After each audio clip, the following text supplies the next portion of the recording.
Hello everyone, welcome to the channel e Pathshala. E पाठशाला के platform पे मैं शिखा आपका बहुत बहुत स्वागत करती हूँ। आज मैं आपके सामने लेकर आई हूँ 7 जुलाई 2019 को जो सीटेट का पेपर हुआ था, उसमें बाल विकास एवं शिक्षा शास्त्र का पेपर 1 का 16 to 20 क्वेश्चंस, जिसमें मैंने कल पहला पार्ट जिसमें 1 to 15 क्वेश्चंस मैंने डिस्कस कर लिए थे और आज मैं डिस्कस करने वाली हूँ 16 to 30 क्वेश्चंस। तो आई होप ये सेशन आपके लिए बहुत ज़्यादा हेल्पफुल रहेगा और प्रैक्टिस करने के लिए आप प्लीज़ पूरा सेशन देखें और हमारी सारी क्लासेस को ज्वाइन करें। चलिए बढ़ते हैं हमारे पहले क्वेश्चन की ओर।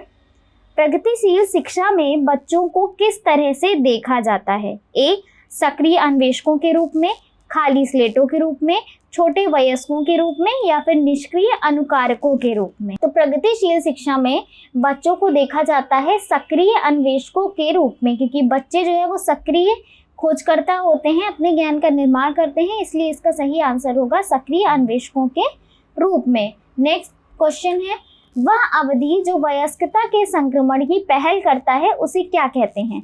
पूर्व क्रियात्मक अवधि, बाल्यावस्था की समाप्ति, किशोरावस्था या फिर मध्य बाल्यावस्था। तो वयस्कता के संक्रमण की पहल जो करता है उसे किशोरावस्था कहते हैं, यानी कि बच्चा किशोरावस्था में आ जाता है। किशोरावस्था में मनुष्य बाल्यावस्था से परिपक्वता की ओर बढ़ता है और कुछ मनोविज्ञान तनाव, तूफान और विरोध की अवस्था मानते हैं। यानी कि किशोरावस्था को स्टेनले हॉल ने तनाव और तूफान की अवस्था कहा है और विरोध की अवस्था कहा है, क्योंकि जब बच्चा किशोरावस्था में आता है तो उसमें बहुत सारे चेंजेस देखने को मिलते हैं, फिजिकल चेंजेस, मेंटली चेंजेस, उसने सोचने का तरीका, उसकी सामाजिक स्थिति सारी कुछ चेंज होती है, इसलिए इसे तनाव, तूफान और विरोध की अवस्था माना जाता है। नेक्स्ट क्वेश्चन है, जीन पियाजे के अनुसार बच्चे को उद्दीपन अनुक्रिया संबंधों के सावधानीपूर्ण नियंत्रण के द्वारा एक विशेष तरीके से व्यवहार करने के लिए अनुबंधित किया जा सकता है, या फिर बच्चे को पुरस्कार एवं दंड के सिद्धांतों का प्रयोग करते हुए विशिष्ट तरीके से व्यवहार करना एवं सीखना सिखाया जाता है, या फिर ज्ञान को सक्रिय रूप से संरचित करते हैं जैसे जैसे वे दुनिया में व्यवहार कौशल का प्रयोग करते हैं तथा अन्वेषण करते हैं।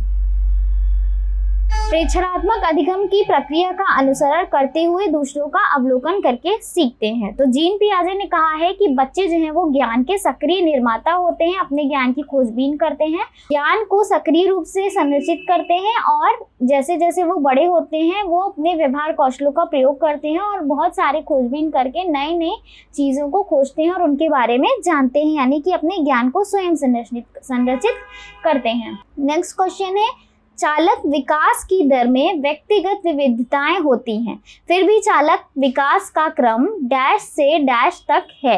अपरिष्कृत यानी स्थूल चालक विकास से परिष्कृत सूक्ष्म चालक विकास, यह हम इस तरह से कह सकते हैं, स्थूल से सूक्ष्म की ओर या फिर सूक्ष्म से स्थूल की ओर, यानी परिष्कृत चालक विकास। अपरिष्कृत चालक विकास शीर्षगामी से अधोगामी और अधोगामी और शीर्षगामी।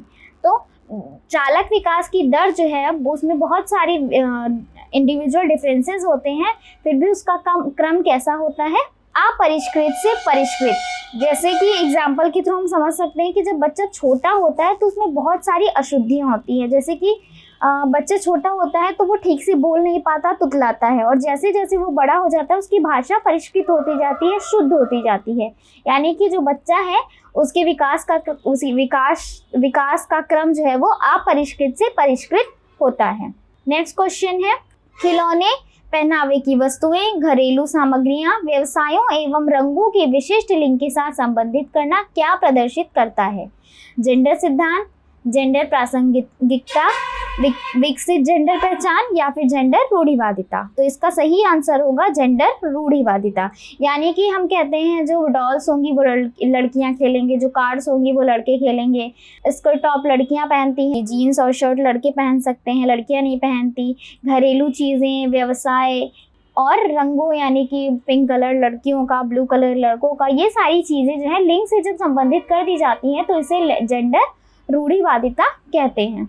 नेक्स्ट क्वेश्चन है, एक प्रारंभिक कक्ष में एक बच्ची अपने साथ जो अनुभव लाती है उन पर ध्यान नहीं देना चाहिए, उन्हें शामिल कर उनका संचयन करना चाहिए, उन्हें अस्वीकार करना चाहिए या फिर उसकी उपेक्षा करनी चाहिए। तो एक प्रारंभिक कक्षा में जब जो बच्चे अपने साथ अनुभव लाते हैं उन्हें शामिल करके उनका संचय करना चाहिए। ये चीज़ें हमें पढ़ाने में बहुत ज़्यादा हेल्प करेंगी, इसलिए उनको शामिल करना चाहिए। नेक्स्ट क्वेश्चन है, एक बच्चा तर्क प्रस्तुत करता है कि हिंज को दवाई की चोरी नहीं करनी चाहिए।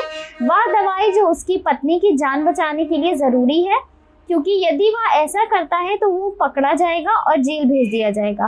कोलबर्ग के अनुसार वह बच्चा नैतिक समझ की किस अवस्था के अंतर्गत आता है? दंड एवं आज्ञापालन अभिविन्यास, सार्वभौम नैतिक सिद्धांत अभिविन्यास, या फिर यांत्रिक उद्देश्य अभिविन्यास, या फिर सामाजिक क्रम नियंत्रक अभिविन्यास। तो इसका सही आंसर होगा दंड एवं आज्ञापालन अभिविन्यास, यानी कि बच्चे को पकड़े जाने का डर है, दंड मिलने का डर है, इस वजह से ये इसका सही आंसर होगा दंड एवं आज्ञापालन अभिविन्यास। नेक्स्ट क्वेश्चन है, मौखिक संवाद जो बच्चे अपने आप से करते हैं उन्हें लेव वाइगोत्स्की क्या कहते हैं? भ्रांत वार्ता, समस्यात्मक वार्ता, अहम केंद्रित वार्ता, या फिर व्यक्तिगत वार्ता। तो इसका सही आंसर होगा व्यक्तिगत वार्ता। जब बच्चे जो है अपने आप से बातें करते हैं, कोई काम करते हुए या खुद से जब बातें करते रहते हैं, तो उसे व्यक्तिगत यानी कि पर्सनल कन्वर्सेशन व्यक्तिगत वार्ता कहा जाता है। नेक्स्ट क्वेश्चन है, डैश यह विचारधारा है कि सभी बच्चों को एक नियमित विद्यालय व्यवस्था में समान शिक्षा प्राप्त करने का अधिकार हो। विशेष शिक्षा, बहुल सांस्कृतिक शिक्षा, समावेशी शिक्षा, या फिर मुख्य धारा शिक्षा।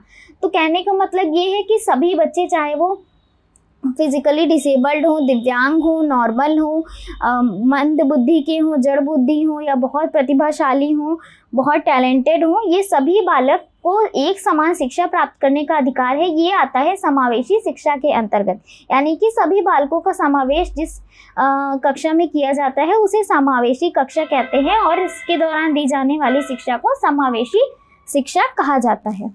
नेक्स्ट क्वेश्चन है, एक शिक्षक को चाहिए कि वह विद्यार्थियों के बीच सांस्कृतिक विभिन्नताओं तथा विविधता की अनदेखी करे, यह संप्रेषित करे कि वह कक्ष में सभी संस्कृतियों को सम्मान करता है एवं महत्व देती है।